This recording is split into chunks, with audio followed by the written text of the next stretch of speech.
Danny Reeds here, author of For I Have Sinned, and welcome back to part 3 of my Fourth Wing review series. If you missed my previous reviews, you can find them here. Without further ado, let's jump back in. Well, chapter 30 was a lot. If I knew it was going to take this kind of turn, I would have read this in the comfort of my home rather than at work. Damn near flipped my desk over. I was told that this book gets spicy, but I was expecting some spice. Not something you'll find in a Colleen Hoover book. I'm not complaining, but now realizing I need to be aware of my surroundings. Ladies, y'all have it so much easier in this regard. Anyways, let's discuss the happenings in this section. I noticed that the pace for the majority of this section slowed down to build more character moments for our cast. Relationships that were arguably black and white earlier have a more gray area. Liam telling Violet his and Xaden's upbringing highlights more of the injustices done towards the children of the traitors. Should the children be burdened by the sins of the father? Learning the more nuanced circumstance of their world, even a growing friendship with Liam because of his willingness to share such information. Not just Liam, but Violet shows her care for the rest of her squad mates. Characters who once annoyed her like Riddick have shown to be more tolerable to Violet. She even gives her sister a glare when Violet believes Mira is chastising her friends. I like this kind of progression because it's natural. The unit has gone through so many trials together that would warrant that level of camaraderie. The burning question I had in my last review was finally answered thanks to Mira. Xaden did have a nefarious plan for Violet. I'm assuming because he did not confirm or deny if my memory serves correctly, but he got a teeny bit too close to his mark. In the vein of learning everything he could about Violet to eventually sabotage her family's name, he was slowly growing fond of her. I still think that he has an even grander ambition that he will still use violence for. Peep the double entendre. So these newfound feelings may complicate things even further, and I'm so here for it. Let's bring it back just a tad bit. One of my favorite moments is when Xaden pulled back from his makeout session with Violet and said, paraphrasing here, "This isn't right because these feelings aren't yours and I would be taking advantage of you." It's what he's not saying that stood out from this line. The subtext insinuates that Xaden is in full control of his lustful tendencies due to the pairing dragons, however, still wants to be physical with Violet. It low-key shows that he has romantic interest in Violet, and it's a clever approach to showing this. However, was this line of writing intentional? Because it's time I have to rip a certain mandate off. I have read and broken down a lot of books. I am not the end-all be-all when it comes down to book reviewing, but I'm very consistent and unbiased with my grading scale. For those who have been keeping up with my reviews, the criteria I give my ratings on: plot, characters, twist, and writing. Obviously, since Fourth Wing is not a thriller, twist is not something I will take into consideration. However, the other three are fair game. The one I'll briefly talk about here, the others will be in my final review, is the writing. I am 75% done with Fourth Wing, and I have enough information to come to the conclusion that the writing is kinda eh. I am indifferent about Violet's narration tone because that's how the author chose for the narration to sound. But some of the grammar is iffy at best. Also, there's a lot of telling instead of showing, especially when it comes to the characters' emotions. When discussing their world and lore, then yes, please tell me what's going on since I am foreign to this land. But don't handhold me when it comes to emotions and character interaction. The most egregious example was in chapter 30 when Violet uses Xaden's words against him. That clever use of dialogue was immediately undercut by Violet telling us verbatim, "I said," using his words against him. I groaned when I read that because I want the narrative to treat me like I've read a few books in my life and not insult my intelligence. I honestly did not know what to expect from the writing, given that it's been ages since I've read a fantasy book. Am I looking for a level of tight writing that dances with clever wordplay? No, but is the writing at least competent to take the plot from point A to point B? I would say yes so far. Obviously, this is my own preference and how I like to absorb my stories, so you can take this criticism with a grain of salt. Alright, let's get back to the fun stuff. Can now cast lightning on her foes. That was metal as hell and once again subverting expectations. However, I have questions this time around about the subversion.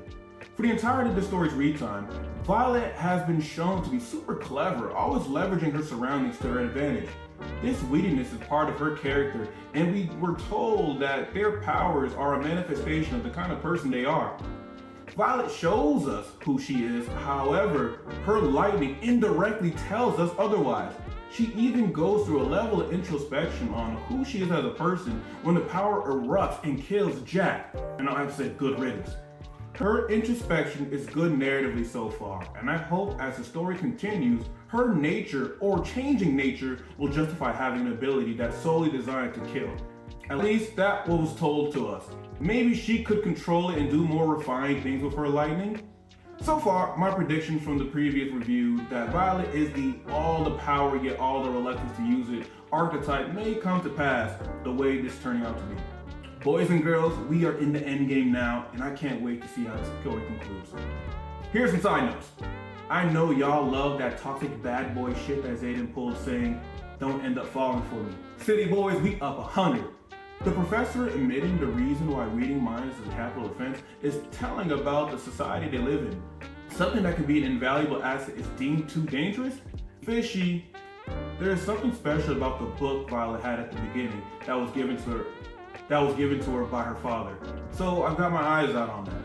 I selfishly wanted Violet to get the ability of bungee gum, which has the properties of both rubber and gum. Y'all can look that up on your own time. Or at least something that seems useless at first glance, but is only as useful as the creativity and cleverness of its use. 2,000 years later. So, let's get active. Obviously, not all my predictions came true, but I got enough right to continue wearing my detective hat. Fun fact, my first 2 books are detective thrillers, so check them out when you get a chance. So, I can't toot my own horn because that doozy of a twist at the end was something I would have never predicted. So I needed Iron Flame in my hands yesterday. Before I dive deeper into what I got right or wrong, I want to discuss more on the final chapter of Fourth Wing. I was a little concerned at first when this section began with more of the sexual dynamics between Violet and Xaden. Sex and romantic tension is cool and all, but I had waning interest in the frenetic hormones of young adults. I want to continue moving the story along until a different thought entered my mind. Obviously, this is part of the story, so let me give it more justice than just gratuitous sex scenes. Violet is in love with him. Not just love, I mean love. The narrative was building up to her love for Xaden so much that I just felt it in my bones that she was going to be in for a rude awakening. Boy, does she get it in the end. Xaden and company allying with the Griffin Flyers, the enemy of their homeland, came as a pleasant surprise to me. Not so pleasant for Violet. I understand Violet's initial shock at the betrayal, but once Xaden explains the situation, exposed the conspiracy, and their company even thrust into battle because of it, what does Violet do? Acts like an effing baby about it. Boo-hoo, Xaden had to withhold information from you, and for good reason, because guess what, Violet? Your best friend is a snake-ass mind reader. I knew it.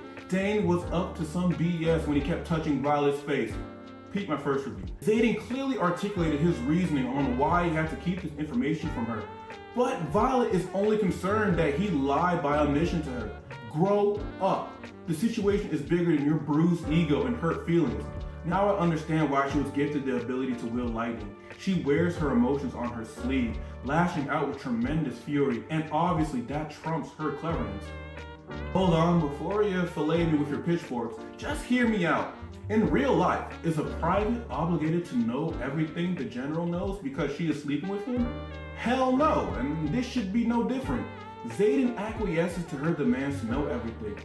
Oh, I can't wait to talk about that. Which I thought was a privilege given their dire circumstances. Oh, what a circumstance that was. The climactic battle between the riders and the Venin was a treat to my imagination. Such vivid description of the Venin and their wavering, showcasing their wrath, kept me flipping through the pages as I followed the action.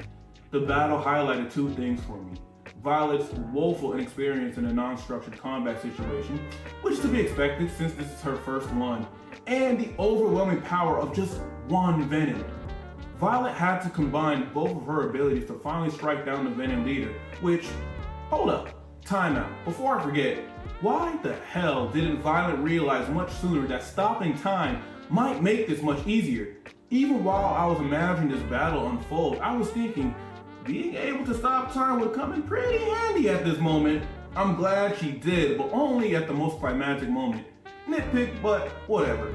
It's time for me to talk about something I wish I didn't have to. my guy Xaden. Throughout the story, Xaden is portrayed as mysterious, powerful, steadfast in his resolve for his people. Up until the very last chapter, he was my favorite character because of those traits. When we enter his POV in the end, I'm going to get so much hate for this. He's a belly-aching simp, willing to throw away his cause for Violet's validation. I absolutely, unequivocally hated this revelation. I'd rather never have entered his POV if I realized this was his mentality. In my previous review, I claimed that Xaden had nefarious plans for Violet, so that's why he kept her alive. Obviously I was way off, of course, but the reality that it was because of love at first sight wasn't any better in my opinion. I just think that this book took so much away from his character, leaving me losing all respect for him. I am not an emo goth kid. Falling in love is perfectly fine, but to talk about throwing away your cause, your purpose for a girl to continue loving you?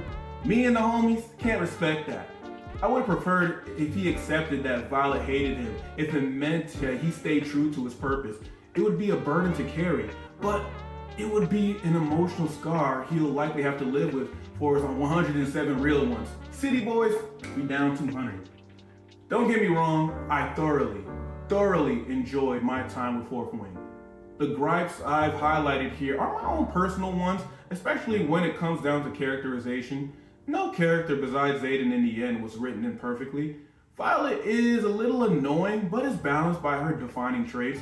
It was a good batch of diverse characters with goals and ambitions. Hell, even though Danon pulled a bitch move, I ultimately couldn't be too mad since that was his character through and through.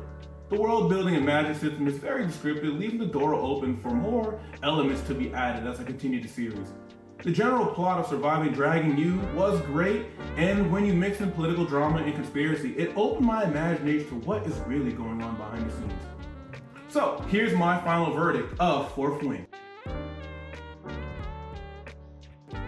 Side notes, Paul went out from Liam, he was a real one. Violet's book being important came to pass, and I hope its fables have more hidden secrets for her to decipher. If Upper Brass knew that Venom would attack the village, then they must have someone on the inside feeding them the information. When it was said that Venom gives power to their Waven, it was obvious to me that prioritizing killing them first would be the go-to plan. It was a setting to me that it took Liam's sacrifice for all of these clever people to realize that. Xaden, your certified lover boy card has been revoked. You can reapply after I finish Iron Flame to see if you redeem yourself. You can't ask for a better cliffhanger of a twist. I hope you enjoyed my reviews of Fourth Wing. Tell me what I got right, wrong in the comments, and remember to like, share, and subscribe. Remember to go purchase my latest book, For I Have Sinned, link down below. Once again, this is Manny Reeves here, aka The Book Husband, and I got another book to read. See ya.